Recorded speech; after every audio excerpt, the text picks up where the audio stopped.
Rajeshwari Venkitaramanan 130 words English short and speed ഡിക്റ്റേഷനാണ് വായിക്കുന്നത്. ഇത് 44-ാമത്താണ്.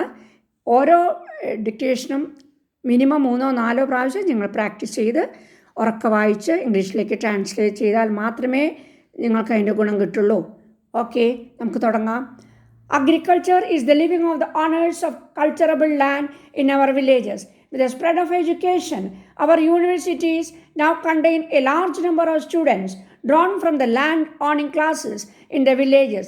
Though land reforms have put a ceiling on holdings in the villages, and it is no more possible to have large farms under individual ownership, scientific agriculture can give a good living to land-owning family within the ceiling law.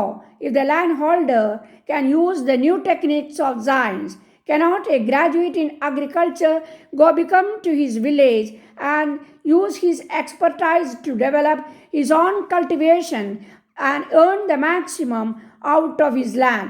Not only that, such a graduate can add usefully a custom service and use his scientific knowledge to give export service in spraying and leveling and maybe even agricultural engineering. In addition, an expert of this kind can act as a private consultant to his neighbors and give his scientific agriculture advice on payment. No doubt, this enterprise has not yet developed, but we are not far from this development, and it only needs a few whole entrepreneurs to trust to their knowledge and the branch out in a private enterprise.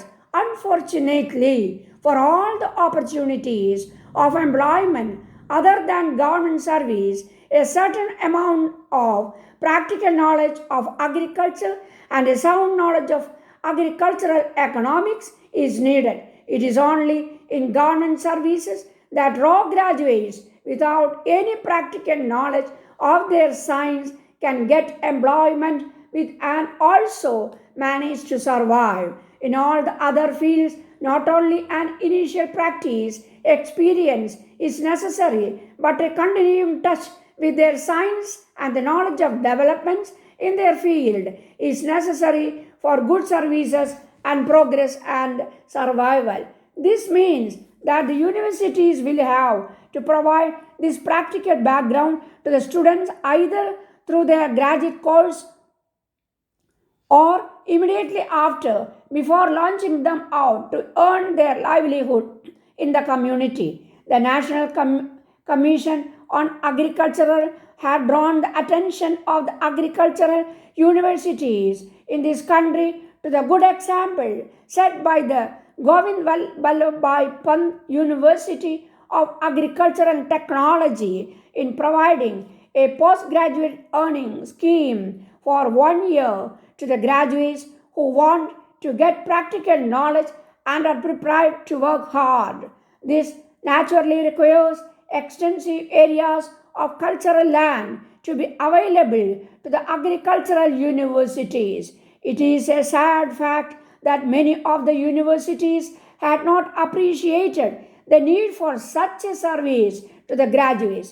In addition, it is obvious that there should be a correspondence facility for keeping the private operator amongst the graduates up to the mark in their sciences and giving them a picture of important developments in their field and making this service available at reasonable terms.